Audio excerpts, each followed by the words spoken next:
बारिश के दिनों में भूल कर भी ये 5 सब्जियां आपको नहीं खानी है, क्योंकि इन दिनों में हमारी इम्यूनिटी बहुत कमजोर होती है, हम बार बार बीमार पड़ते हैं। कौन सी सब्जियां खानी चाहिए वो भी देखेंगे, और एक होम रेमेडी मैं आपको बताऊंगी जो आप घर में सबको पिलाते हैं तो आप सब बीमार नहीं होंगे। सबसे फर्स्ट नंबर पे सब्जी जो आती है वो है बैंगन। हर घर में बड़े चाव से इसे खाया जाता है, लेकिन बारिश में इसे बिल्कुल भी नहीं खाना है, क्योंकि बैंगनी रंग के जो बैंगन होते हैं स्पेशली उनमें बल्ब एल्कोलॉइड्स नाम का एक रसायन पाया जाता है। इनमें जो एल्कोलॉइड होता है वो स्किन इन्फेक्शन को बढ़ाता है, पित्त बढ़ता है, मतली आती है, इसके साथ ही स्किन में इचिंग होना, स्किन रिलेटेड कई इश्यूज क्रिएट हो सकते हैं। सेकेंड नंबर पे आता है शिमला मिर्च। शिमला मिर्च स्वादिष्ट होती है, इसमें अलग अलग विटामिन मिनरल्स पाए जाते हैं, एंटीऑक्सीडेंट गुणों से भरपूर होती है, लेकिन बारिश के दिनों में ये हमें हेल्थ में कई प्रॉब्लम्स क्रिएट कर सकती है। इसमें ग्लूकोसाइनोलेट्स नाम का एक रसायन पाया जाता है, जैसे भी हम इसे चबाते हैं, काटते हैं, तभी ये आइसोथियोसाइनेट्स में टूट जाता है। शिमला मिर्च अगर कच्चा या पकाकर हम खा लेते हैं, ज्यादा प्रमाण में अगर बारिश के दिनों में आप इसका यूज करते हैं तो ये आपको मतली, उल्टी, दस्त या फिर सांस लेने में दिक्कत कर सकती है। थर्ड नंबर पे जो सब्जी आती है वो है फूल गोभी। इन दिनों में फूल गोभी में ज्यादा प्रमाण में नमी पाई जाती है, और बारिश के दिनों में हम फूल गोभी से परहेज इसलिए करना चाहिए, इसका मुख्य कारण यह है कि इसमें ग्लूकोसाइनेट्स नाम का एक रसायन पाया जाता है जो एलर्जी क्रिएट करता है। जिन लोगों में एलर्जी की ज्यादा शिकायत होती है, मतलब अलग अलग चीजों से जिन्हें बार बार एलर्जी हो रही है, वो अगर फूल गोभी को बारिश के दिनों में अवॉइड करते हैं तो ज्यादा बेस्ट होगा। नेक्स्ट सब्जी हमें पालक बिल्कुल भी नहीं खाना चाहिए, क्योंकि नमी और जो गंदगी होती है उसके कारण इस सब्जी में कीड़े मकोड़े ज्यादा होने की संभावना बढ़ जाती है, और इसके कारण ही हमें अलग अलग हेल्थ इश्यूज क्रिएट होते हैं। पेट से रिलेटेड कई प्रॉब्लम्स क्रिएट होते हैं, डाइजेशन इश्यूज क्रिएट होते हैं। आयुर्वेद के माने तो जो भी पत्तेदार सब्जियां होती है वो अगर हम बारिश के दिनों में खाते हैं, स्पेशली पालक जब भी हम खाते हैं, तो इससे हमारी बॉडी में वात और पित्त बढ़ता है। कुछ कारणों से अगर पालक खाना भी पड़ता है तो उसे 4-5 पानी से अच्छे से वॉश कर लेना है, और अच्छी तरह से पकाकर, अध पका अगर आप खा लेंगे तो आपके हेल्थ में कई सारे इश्यूज क्रिएट होंगे। इसे पूरी तरह से पकाकर अगर आप खाएंगे तो कई प्रमाण में आपके प्रॉब्लम्स कम होंगे।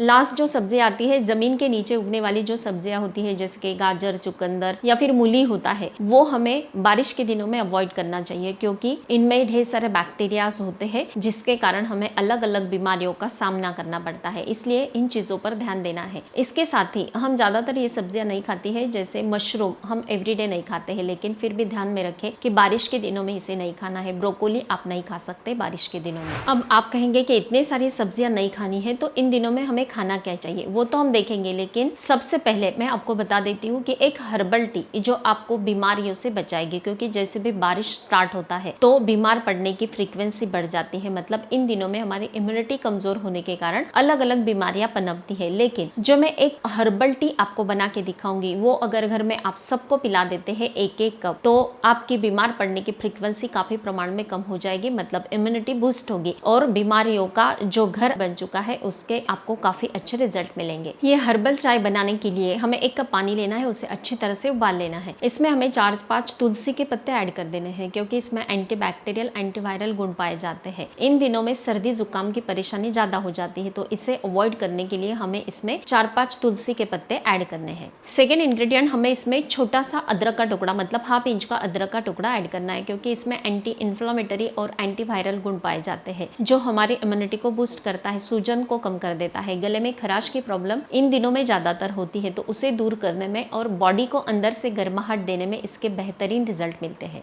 थर्ड इंग्रेडिएंट, हमें 2 काली मिर्च लेना है, उसे हल्का सा दरदरा पीस लेना है और इसमें ऐड कर देना है। इसमें एंटीऑक्सीडेंट गुण पाए जाते हैं जो इम्यूनिटी को बूस्ट करता है, एंटी इन्फ्लेमेटरी गुण होते हैं जो सूजन को कम कर देता है। इम्यूनिटी बूस्ट होने के कारण बीमारियों से जो हम परेशान हो जाते हैं उसकी फ्रीक्वेंसी काफी प्रमाण में कम हो जाती है। काली मिर्च हम इसलिए ऐड करेंगे, ये पाचन में सुधार लाता है, क्योंकि जैसे भी बारिश स्टार्ट होता है तो हमारी पाचन जो क्रिया होती है वो काफी स्लो डाउन हो जाती है, और इसके कारण हमारे पाचन रिलेटेड कई इश्यूज क्रिएट होते हैं, तो उसे कम करने में और वेट को कम करने में भी इसके काफी अच्छे रिजल्ट मिलते हैं, इसलिए 2 काली मिर्च मस्ट है। लास्ट इंग्रेडिएंट, 2 पिंच हल्दी हमें इसमें मिलानी है, ये बिल्कुल मस्ट है, क्योंकि इसमें करक्यूमिन नाम का एक तत्व पाया जाता है जिसमें एंटी इन्फ्लेमेटरी और एंटीऑक्सीडेंट गुण पाए जाते हैं, जो हमारे इम्यूनिटी को बूस्ट करते हैं, पूरी बॉडी को सूजन को कम कर देता है और अलग अलग बीमारियों से लड़ने की ताकत हमें ये देता है। इसलिए ये सारी चीजें ऐड करने के बाद 2 बाफ आने तक इसे अच्छे से उबाल लेना है, छान लेना है, और घर में जितने पर्सन है उतने कप ये काढ़ा हमें बनाना है। जो भी क्वांटिटी मैंने आपको बताई है ये 1 कप के लिए है, जितने पर्सन आपके घर में है तो ये दुगना प्रमाण में आपको कर लेना है। और ये काढ़ा अगर आप घर में हर एक को रात में सोने से पहले पिला देते हैं तो जबरदस्त वर्क करेगा, आपकी इम्यूनिटी बूस्ट होगी, आपकी बार बार बीमार पड़ने की फ्रीक्वेंसी है काफी प्रमाण में कम होगी। ये जो हर्बल चाय है घर में हर एक को आप पिला सकते हैं, छोटे बच्चों से लेकर बड़े बुजुर्गों तक। अदरक और काली मिर्च का प्रमाण कम कर देना है, मतलब बच्चों को अगर पिला रहे हैं तो एक ही काली मिर्च लेनी है और अदरक बिल्कुल छोटा सा एक टुकड़ा इसमें ऐड करना है, इतना सिर्फ ध्यान में रखना है। अब देखते हैं कि कौन सी सब्जी हम खा सकते हैं। इसमें आता है सबसे पहले लौकी, सबसे अच्छी सब्जी मानी जाती है बारिश के दिनों में। खीरा आप खा सकते हैं, टमाटर खा सकते हैं, भिंडी, करेला, तुरई, परवल आप खा सकते हैं। बारिश के दिनों में जो भी सब्जियां खाते हैं उसे अच्छी तरह से आपको वॉश कर लेना है और अच्छे से पका लेना है, तभी ये सब्जियां आप खाएं। अब लास्ट हम ये भी देख लेते हैं कि बारिश के दिनों में कौन कौन सी सावधानियां हमें रखनी है जिससे हम बीमार ना पड़े। बारिश के दिनों में हर कोई एक गलती कर देता है, मतलब वॉक बंद कर देता है, लेकिन ये गलती कभी ना करें। अगर बाहर नहीं जा सकते हैं तो घर में हल्के फुल्के एक्सरसाइज स्टार्ट कर दें। आप कोई भी हॉट ड्रिंक्स ले, मतलब हेल्दी ड्रिंक्स होनी चाहिए, जैसे कि आप वेजिटेबल सूप पी सकते हैं या फिर मैंने जो आपको हर्बल टी बताया है वो आप ले सकते हैं। बाहर का खाना अवॉइड करना है, घर का बना फ्रेश खाना खाए। जब भी प्यास लगे तो गुनगुना पानी अगर आप पीते हैं तो इससे आपका डाइजेशन इंप्रूव होगा और आपको डाइजेशन रिलेटेड कोई इश्यूज ना होंगे, क्योंकि इन दिनों में हमारा डाइजेशन काफी स्लो चलता है। अगर आप ये सारी चीजें लेते हैं और इसके आपको थोड़े भी अच्छे परिणाम मिलते हैं तो मुझे कमेंट करके जरूर बताना है। स्वस्थ रहे, मस्त रहे, हेल्दी रहे।